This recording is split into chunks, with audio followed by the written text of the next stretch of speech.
Hello, and welcome to the Sinobabble podcast. This week's episode was originally meant to be about the land reform campaign, as well as a couple of other campaigns that took place in urban areas. However, I've decided to switch it up a little bit. I realised that I had scheduled an episode about propaganda and explaining what propaganda was, how it was used, and how it integrated into mass campaigns about 3 weeks after this episode, which was supposed to be about mass campaigns. And it kind of dawned on me that that didn't really make any sense, because I would be telling you what a campaign was and then afterwards explaining how it worked. So I decided to just flip those two over. So this week we'll be talking about propaganda and mass mobilization techniques that were used in Maoist China, and it will serve as a reference point for future episodes when we'll be talking about the more specific policies and mass campaigns in more detail. I hope that explanation makes sense, so let's get into the episode. Mass campaigns were the cornerstone of the CCP's rule during the Maoist era. They were used to spread information about policies, inculcate the masses with the correct understanding of communist ideology, and probably most importantly, mobilize the people and get the public involved in different schemes to support the so-called building of the nation.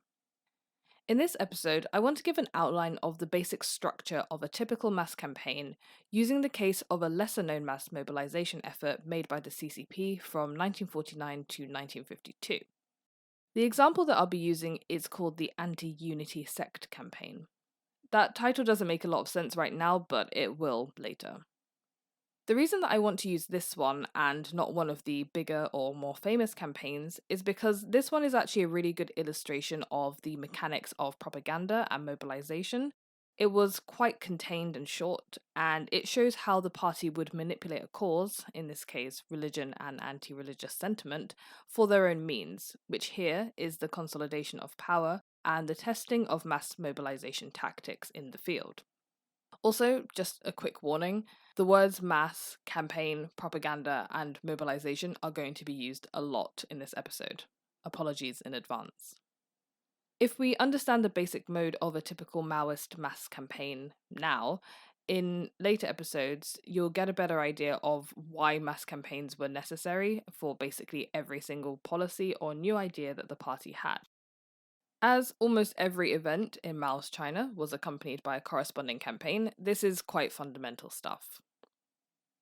Every mass campaign featured basically the same elements. A huge push in written, visual, and sometimes audio propaganda, the training and organization of cadres from the central level down to the local level, and a continuous reporting back to the centre about the strengths and weaknesses of the campaign as it was being carried out.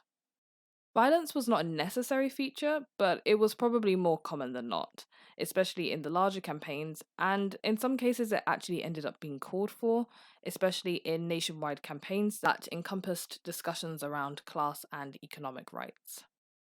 You've probably heard of the Great Leap Forward or the Cultural Revolution. Those are the sorts of cases where violence was actually called for by the central government, but then things quickly got out of control due to the large scale and nature of the campaign. In the early years of the regime, however, the CCP had things a little better under control. Okay, so first we're going to go through and explain how each of the basic elements of a mass campaign worked, starting with propaganda. The role of propaganda was to persuade people to take part in political campaigns voluntarily by teaching them the benefits of socialism. There were three main categories: written, visual, and audio, though there were obviously overlaps in terms of types. Written propaganda was basically books and newspapers. It had an inbuilt disadvantage in that it required high rates of literacy for mass circulation, which, as we discussed in the previous episode, did not exist in China at the time. Nevertheless, the circulation of newspapers quadrupled between 1950 and 1956, and that number quadrupled once again between 1956 and 1957. By 1959, there were 1,455 different newspapers in circulation in China. Many papers formed during the 1950s are actually still in circulation today, the most notable and influential being the People's Daily, which is often referred to as the mouthpiece of the party. Newspaper circulation managed to reach beyond urban areas as part of the CCP's aim to increase participation in mass collectivization campaigns in the mid-1950s. It is doubtful, however, that this rise was due to a sudden uptake in newspaper reading in villages. Generally speaking, China was too illiterate and too economically undeveloped to generate a sustained interest in something like newspapers, which required some level of intellectual sophistication. Newspapers remained a medium for the middle and upper classes, and books followed basically the same pattern. Radio broadcasting capabilities were expanded over the course of the 1950s to penetrate deeper into the countryside. The CCP had been using radio as a propaganda tool since World War II, and by 1955 there were around 10,000 radio receiving stations in the agricultural and fishing cooperatives in China proper. Radio was a great alternative to newspaper as it could deliver the same messages but didn't require any sort of reading. Radio broadcasts also probably didn't give people time to try and interpret what they were hearing, unlike newspapers where when you're reading you sort of interpret things as you go along. In terms of art, formats include drama, opera, songs, propaganda paintings, street corner shows, comics, and cartoons. The use of cartoons and comics as a form of mass communication was kind of a clever way to ensure that not all printed media relied on written formats, which, like radio, meant that people could receive the message more easily. Film and stage performances were the most effective for reaching the majority of people, as they combined both audio and visual content without the need for reading. Sometimes the CCP would build upon what already existed, combining traditional and modern media to appeal to as wide an audience as possible. For example, they would take something called yanga, which is a type of planting song that people would sing while they were planting the fields, and minga, which just means folk songs, and then they would adapt them into new songs that were written about communist heroes, or some songs that were taken from popular revolutionary dramas. Because of technical limitations, in the countryside they often showed something called lantern shows instead of films. But these lantern shows were still very well received, as it was a source of excitement for everyone. They didn't really get to see that kind of thing very often. So those are the different types of propaganda that were commonly used early on in the PRC. Like I said, the basic purpose of propaganda was to carry out something called mass persuasion. Scholar Alan Liu breaks down the CCP's conception of mass persuasion into 4 principles. Insulation, in other words, keeping people confined to one area. Emotional arousal, creating emotional tension. Simplification, which is straightforward explanation over any sort of subtlety. And politicization, the automatic use of ideological concepts to interpret one's own experience. Once insulated, or isolated, in these communities, the party could carry out work on the people to realize one of the most important goals of propaganda, which was the development of class consciousness. The emotional arousal aspect basically meant that communists were looking for more than passive subjects. They wanted converts and believers, not just skeptical or opportunistic followers. According to Lenin, class consciousness was more than the idea of belonging to a class. It was something much more active that had to be brought to the fore by the vanguard, in other words, the Communist Party. This was the interpretation that the CCP adopted. The concept of simplification reflects another central ideological policy of the CCP, that of the mass line. The mass line is the policy of ensuring that any action taken by the party originates from or is sanctioned by the people. This, again, is supposed to be an active process that requires members of the party to communicate with the masses, which was something that was greatly encouraged by Mao. For example, in this quote, "We should go to the masses and learn from them, synthesize their experience into better articulated principles and methods, then do propaganda among the masses, and call upon them to put these principles and methods into practice so as to solve their problems and help them achieve liberation and happiness." Unquote. According to Mao, ideas and policies should be extracted from among the people and then transformed later into propaganda. The more difficult principle was that of politicization, the interpretation of one's own experience using political ideology. This could be particularly complex for less intellectually sophisticated and illiterate members of the population. It also required a level of differentiation that many people would have initially hesitated at. In a village where people have lived side by side for their entire lives, and over multiple generations, they now had to understand their neighbours as rich peasants and landlords, who, by employing them from time to time, had caused them to be poor peasants, and were thus the architects of their poverty. This is why propaganda was so crucial, and the way in which it was made and disseminated was so important. It had a very huge goal, colossal even, of re educating the people to understand the truth of their situation and the necessity of class struggle. Okay, so that covers the types of propaganda and their roles. Let's talk about how mass campaigns were organized, and then we'll talk about the example of the anti unity sect campaign. The average political campaign in China was formulated by the party's leadership and typically divided into three stages: national, provincial, and municipal. At the national level, the main leaders of the campaign were identified, organized, and trained up, and if necessary, any targets of the campaign were designated. Once the campaign was ready to be publicly announced, special cadres were trained at the provincial level to be dispatched to cities and counties to direct local campaign operations. Finally, these cadres went into rural towns and cities to train and supervise local cadres while organizing local activists who could also be used to sort of prevent the movement from stagnating at the bureaucratic level. It was sort of like a trickle-down system. The use of cadres specially trained to carry out and oversee such a campaign also meant that the party could reach every member of society without having to go through provincial or local cadres who were entrenched in the more day-to-day administrative tasks of running the country. These tactics and policies often boil down to the goal of, like I said before, mass mobilization, namely involving the masses directly in political campaigns. However, according to some scholars, this tactic meant that there was often a disconnect between the propaganda being produced and the people who were doing the mobilizing.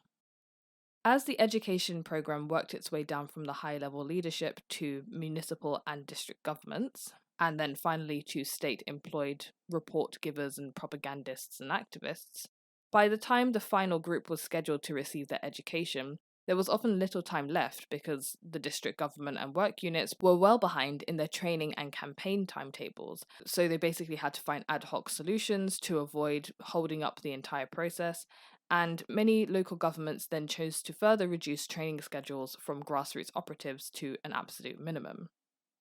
Thus, sometimes the lowest level officials and campaigners knew very little about the situation and the details of the policy, and they were kind of just making it up as they went along. Or even worse, they were interpreting the policy or ideology however they saw fit. This wasn't such an issue for single issue campaigns, but it became a bigger issue later on when we get to the national campaigns like the Cultural Revolution. The anti-unity sect, however, was just the ideal single-issue campaign for us to talk about. If anything, it was a model campaign that perfectly illustrates all the things we've talked about already. I love it when a plan comes together. In January 1949, the CCP announced a ban on what they considered to be superstitious sects and secret societies. And in 1950, they launched an all-out attack on the influential North China Unity sect, as it was perceived to be a major threat to the newly established PRC. The Unity sect was founded in the late Qing dynasty as a syncretic religion that incorporated doctrines from multiple Asian religions, including Confucianism, Buddhism, and Taoism, as well as Christianity and Islam. It also had some doomsday-like cult elements, for example, espousing the idea that the world is descending into chaos, which technically at the time was true, and that joining the sect was one way to avoid disaster. During the post-war period, the Kuomintang, or nationalist government, sort of took over the sect after its leader was arrested, and they turned it into a charitable society called the China Moral Philanthropic Association. But this basically doomed the sect because they ended up being associated with the KMT, and once the CCP took over, that meant that you would eventually be labelled a traitor or a spy. The specific concerns the CCP had for the Unity sect were its popularity, rapid growth, esoteric practices, penetration into the party, and their general anti-communist sentiment. In certain northern provinces, membership in the sect could reach 11 to 15% of the provincial population, and it was spreading fast.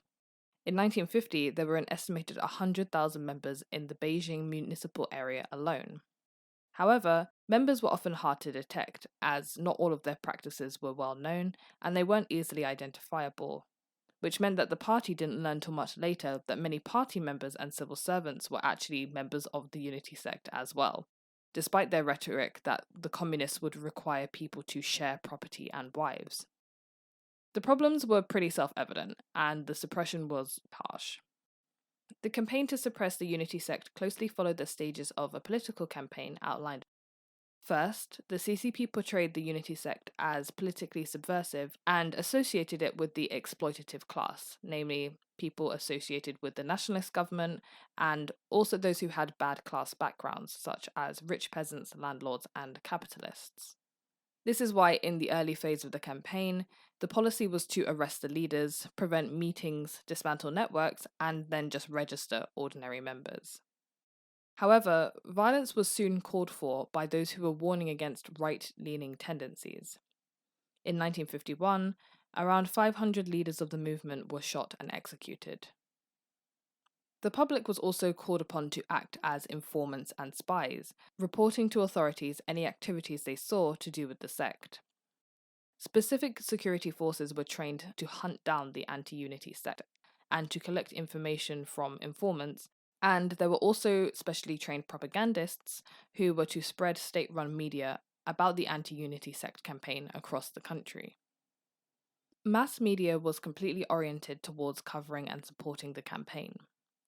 The party used both traditional means, such as the Yanga dances that we discussed earlier, cartoons in national newspapers like the People's Daily, radio broadcasts, and they even made a film called Yiguan Hairen Dao, or A Reactionary Sect.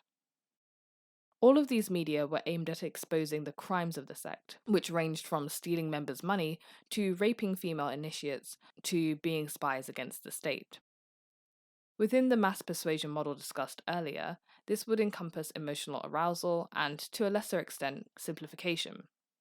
The party also amassed a bunch of physical evidence, giving exhibitions in public spaces like parks to show what items the sect had stolen, documents proving links between the sects and the nationalists, and examples of their licentious and deceptive behaviour. These exhibitions were apparently extremely popular, no doubt because they were held in already popular leisure areas or busy street corners. The final tool used by the CCP in this case was something called public trials.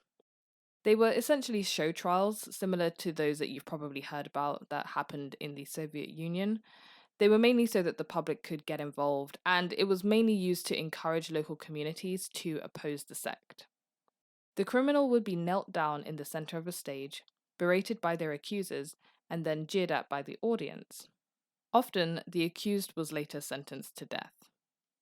The campaign was a success for the most part. There were some problems in finding appropriate propagandists from good class backgrounds, and further problems in actually identifying the members of the sect. Urban penetration was much better than rural, and many organisers complained that the gatherings and show trials that were haphazardly organised often led to contrary results. However, as scholar Heng Changtai points out, the overall goal of the campaign, and other similar mass mobilization campaigns, was about more than just the immediate outcome. It wasn't just an anti-religious crusade, it was a crusade to politicize the masses, a sort of crash course in class consciousness. Most media was aimed at peasants, who were to be the leading force in toppling the oppressive, slightly capitalist system that had been developing in China, and that the party sought to overcome by introducing socialism. The CCP were killing two birds with one stone. They were, on the one hand, getting rid of an internal threat, and on the other, shoring up their own legitimacy. If anything, the practice of mass mobilization and dissemination of propaganda so early on in the regime allowed the CCP to identify the strengths and weaknesses of their systems, and these were probably the most important aspects of the campaign. As I've already said, and I know that I'm beating this point to death by now, not all campaigns followed this outline smoothly, especially after 1953, when the CCP had effectively established control over the entire country, allowing them to hold fewer campaigns, that targeted specific groups and instead concentrate on campaigns that aimed at developing socialism and modernizing the country broadly.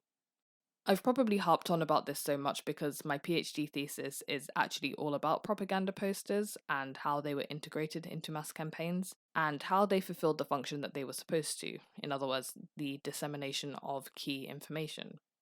But the main thing that I wanted to take from my thesis and add in here was the idea of political culture. Political culture means, well, the clue's in the name. It means that culture and society are more oriented towards politics and political expression, and that politics in media, art, stories, education, etc. becomes the norm. Maoist China can be said to have had a very pronounced political culture, one in which the public was expected to inculcate political values and policies into their everyday lives, and one in which political ideology was the mainstream in terms of any social or cultural sphere. People's work lives and private lives were meant to be politically oriented at all times, and we'll see that even more pronounced when we get on to future episodes. For now, over the course of the next few episodes, we'll be discussing the very first nationwide, all-encompassing mass campaigns that completely dominated society in every aspect, and were aimed at the complete transformation of the people from citizens into socialist workers and peasants. So, that's it for this episode, guys. I feel like I don't do enough call to action stuff at the end of my episodes, but as we're talking about propaganda and mobilisation, what better time than to ask you to rate this podcast on whatever platform you're listening to it on. Check out the website at sinobabble.com and write to me at info@sinobabble.com if you have any feedback or questions for me. I love hearing from you guys, no matter what it's about. For example, if you love the podcast and you just want to let me know, but you also want to add that the audio is too quiet, that's absolutely fine. I hope that's fixed now, by the way. Thanks so much for listening, guys, and I hope you tune in next time.